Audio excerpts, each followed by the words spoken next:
ngā matu, kua taka ia ngā takahanga wai o rātou ngā watu, ki Waiki Nui, ki Waiki Roa, ki Waiki Māmaawa, haere, haere, whapakora atu. Ka haere takumi hiki a koutou, tēnā koutou katoa, te whare etune, te papa te takotore, tēnā kōrua, i ngā mana e ngā reo, tēnā koutou katoa. Tēnā koutou kua haere mai ki te tātou kura i tēnei pōha, ki te tautoko i a mātou, te kapahaka te kura. Ka ahio pia te haumanga ho, te haumaiaha ki a koutou katoa. Ane he tonga i whakareria e rātou mā, e tino timo kai mā koutou karu, e tino timo kai mā koutou tāringa. Nō reira, titiro mai, pakororo mai, tēnā koutou, tēnā koutou, tēnā tātou katoa. Kia ora.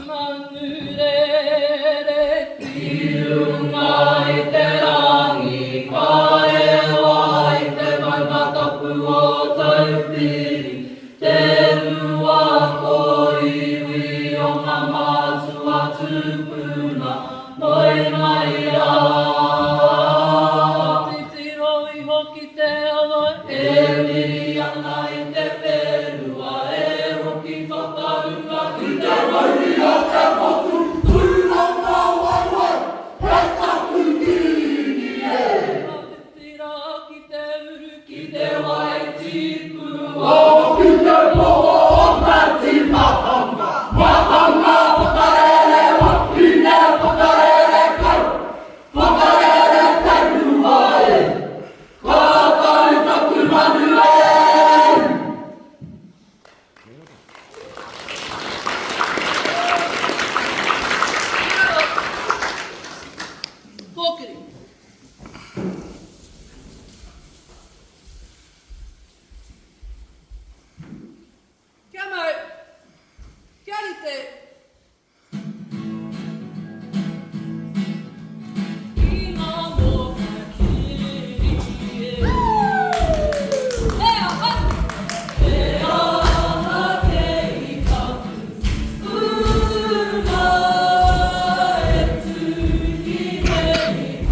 Ki ngā waka kau mai nei, tēnā koutou katoa. E tika ana ngā tuku ngā whakamoenga te kita atua, te timatanga me te whakaotinga o ngā mea katoa. Kei te pitau whakareia, kei ngi tū heitia, ko koe rā te ahi, te wehi te tapu o ngā matua, o ngā tupuna, pai mai. Pai mai. Haere rā ngā mate, haere ironge o koutou waka, rere ironge o koutou awa, whakangaro atu i te ao nei. Nei rā oi e tangi e mehi e tangi. Ko tātou kua hui mai nei, e rere ana aku mei kia koutou katoa, e mana whenua, e mana tangata, Ngāti Māanga, tēnā koutou katoa. Ko te whare etu nei, ko te papa e tagoto nei, tēnā kōrua. E kore e mutu ngā mihi mauha, ngā mihi manahu, kia koutou mihi manua whenua. Ko tai ki te mutunga ka huri ki ngā waka ki ngā kāinga. Ka ki haumaru koutou ki o koutou kāinga. Kia ora. Mā te atua koutou e manaki e tiaki, mā te wā kaui tātou anō. Ko paneroa e nei ngā mihi nui kia koutou katoa, wati rā tēnā koutou, tēnā koutou, tēnā koutou katoa. Hara hea, hara!